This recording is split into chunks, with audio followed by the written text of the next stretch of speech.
Saints de Dieu, précieux et bien-aimés, que la grâce et la paix vous soient données de la part de Dieu notre Père et du Seigneur Jésus-Christ. Amen. Le texte pour notre méditation aujourd'hui vient du prophète Ésaïe, le chapitre 42, les versets 14 à 21. Parfois, quand vous attendez, il semble que rien ne change. Le progrès est presque imperceptible. Combien de femmes enceintes ont dit « Je serai toujours enceinte ». L'enfant ne sera jamais mis au monde. Pour le peuple d'Israël, en exil à Babylone, il avait entendu les prophéties qui disaient que leur captivité allait durer 70 ans. Il ne percevait pas l'activité de Dieu pendant ce temps. Pourtant, Dieu allait mettre fin au royaume des Babyloniens en envoyant Cyrus et l'empire des Perses et des Mèdes pour les vaincre. Eh bien, à la fin des 70 ans, le peuple d'Israël réintégrerait la terre promise. L'activité de Dieu était là, bien que le peuple n'apercevait son activité. Il en va de même pour nous. L'activité de Dieu n'est pas toujours évidente. Combien de fois avons-nous prié avec David? Jusqu'à quand, Éternel? M'oublieras-tu sans cesse? Jusqu'à quand me cacheras-tu ton visage? Jusqu'à quand aurai-je des soucis dans mon âme? Et chaque jour, des chagrins dans mon cœur? Jusqu'à quand mon ennemi s'attaquera-t-il à moi? Souvent, nous ne voyons pas l'activité de Dieu et ne lui rendons pas grâce pour ses merveilles. Mais Dieu fait son activité pour notre bien-être. Dans le texte de l'Ancien Testament, Dieu dit « J'ai longtemps gardé le silence. Je me suis tu. Je me suis retenu de parler. » Quand les Israélites en exil priaient, ils ne voyaient pas l'activité de Dieu.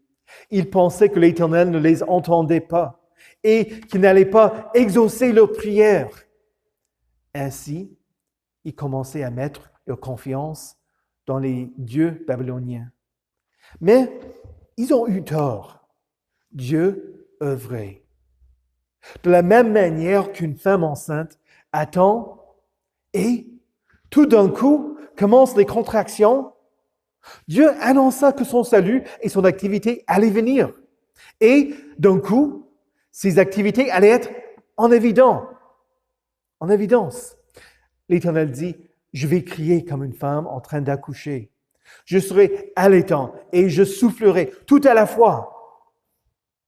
Il faut que vous ayez en tête l'image de ce que dit l'Éternel. Écoutez le cri aigu et perçant qui indique que les douleurs arrivent à leur fin. Ah! Ah! Et d'un coup, le bébé est là. Ce qui s'est passé durant les 9 mois précédents devient une évidence pour le monde entier. Dans le verset précédent, notre texte de l'Ancien Testament, Dieu est le héros, le guerrier, qui pousse des cris, qui se lance dans la bataille pour remporter la victoire. Le deuxième verset de notre texte décrit Dieu agissant à travers un désastre naturel. Les 3 versets pris ensemble vont dans le même sens. Quand il semble que Dieu se tait, Dieu œuvre. Par la suite, ce qu'il a fait est révélé au monde entier. Pour le peuple d'Israël en captivité à Babylone, quelle surprise que du jour au lendemain, un des empires les plus puissants ait été renversé. La défaite des Babyloniens aurait dû avoir pour effet chez les Israélites d'abandonner le culte des idoles babyloniennes. C'était un appel à la repentance, un appel à retourner vers l'Éternel. Mais le peuple ne retournait pas à Dieu. De nos jours, la chute du mur de Berlin nous apparaît comme étant aussi imprévue qu'étonnant. Le lendemain, des milliers de personnes se sont rassemblées au point de contrôle pour pouvoir passer de l'autre côté. et personne n'a pu les arrêter. Qui l'aurait deviné? Personne. C'était complètement imprévu. Ah, mais Dieu avait prédit la chute des Babyloniens pour que le peuple de Dieu reconnaisse son salut. Mais le peuple ne croyait toujours pas. Et donc l'Éternel dit, je ferai marcher les aveugles sur un chemin qu'ils ne connaissent pas. Je les conduirai par des sentiers qu'ils ignoraient. Je changerai des ténèbres en lumière devant eux. Et je redresserai les passages tortueux.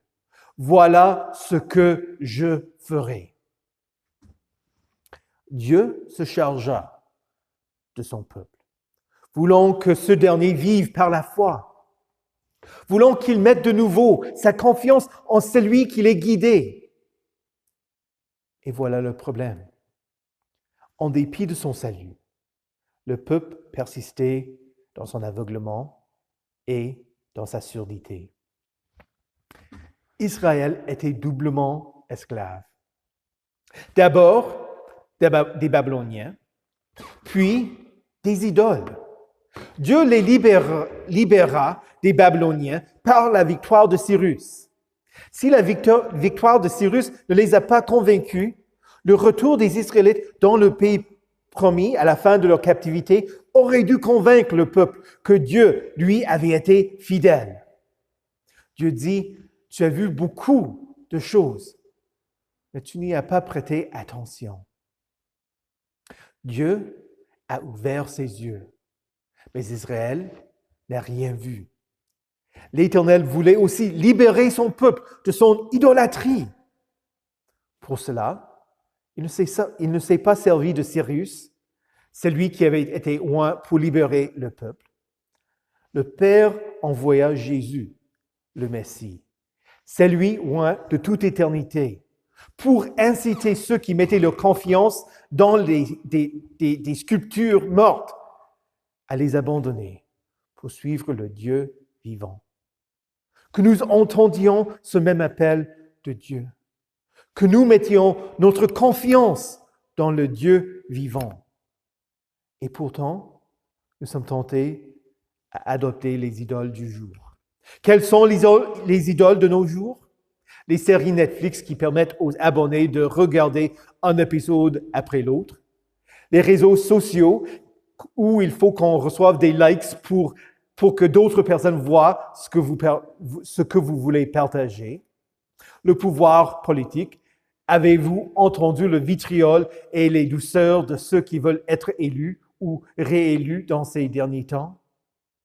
Les nouvelles qui signalent un tout petit changement du virus et qui provoquent la crainte. Les matchs de foot ou d'autres sports qui ont été annulés. Non, ils ne peuvent pas annuler ça! Mais toujours, nous sommes toujours nous-mêmes notre plus grande idole.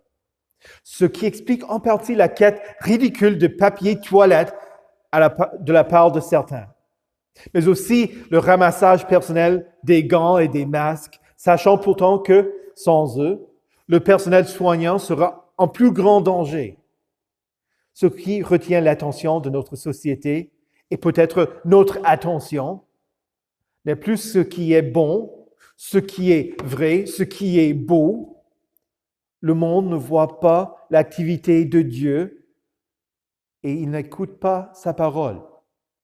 Il se prosterne devant ses idoles. Mais Dieu dit, sourds, écoutez, aveugles, regardez et voyez. Sommes-nous aveugles à l'activité de Dieu dans ce monde? Il a fait plus que le renversement d'un royaume. Il a envoyé son Fils unique qui cria de la croix. Tout est accompli. Sa parole tombe-t-elle dans une oreille d'un sourd? Nous plaignons-nous que Dieu garde le silence, qu'il se tait, qu'il retient de parler. Et donc, nous écoutons la voix des nouvelles, des politiciens, de Netflix, des cris de foot, plutôt que la voix de Dieu. Écoutez, Dieu parle.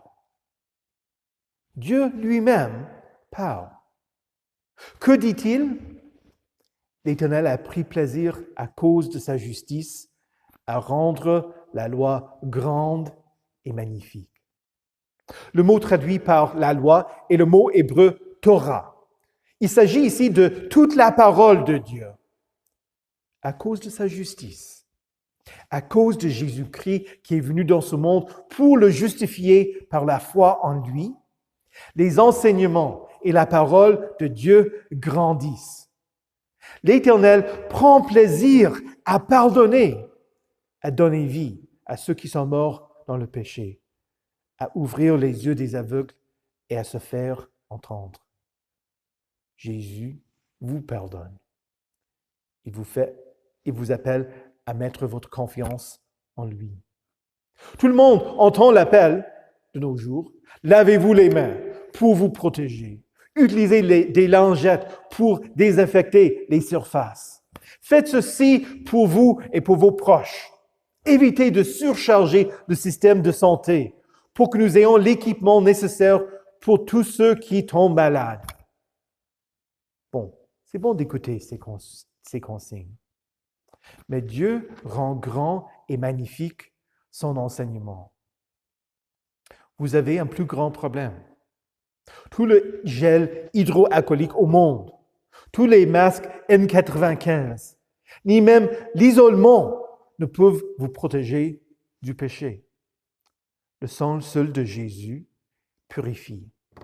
Jésus s'est offert lui-même sans tâche. Il purifie votre conscience des œuvres mortes. Priez, lave-moi complètement de mon iniquité et purifie-moi de mon péché, et je vous exaucerai. Je vous laverai et vous serez plus blanc que la neige. N'ayez pas peur de ce qui tue le corps. Craignez ce qui peut faire périr l'âme. Votre secours vient de moi. J'ai fait les cieux et la terre. Je ne permettrai pas que ton pied chancelle. N'ayez pas peur. Oui, suivez les indications de ceux qui se chargent de votre bien-être. Faites ce que vous pouvez pour vous protéger, vous et vos bien-aimés. Utilisez votre raison, vos sens et toutes les choses nécessaires que Dieu vous donne à l'entretien de cette vie. Mais voyez, écoutez la bonne nouvelle de Jésus-Christ. Jésus est ressuscité. Il vous justifie. Il vous donne la vie éternelle. Il ne garde plus le silence. La parole a été faite chair et elle a habité parmi nous, pleine de grâce et de vérité. Et nous avons contemplé sa gloire, une gloire comme la gloire du Fils unique venu du Père.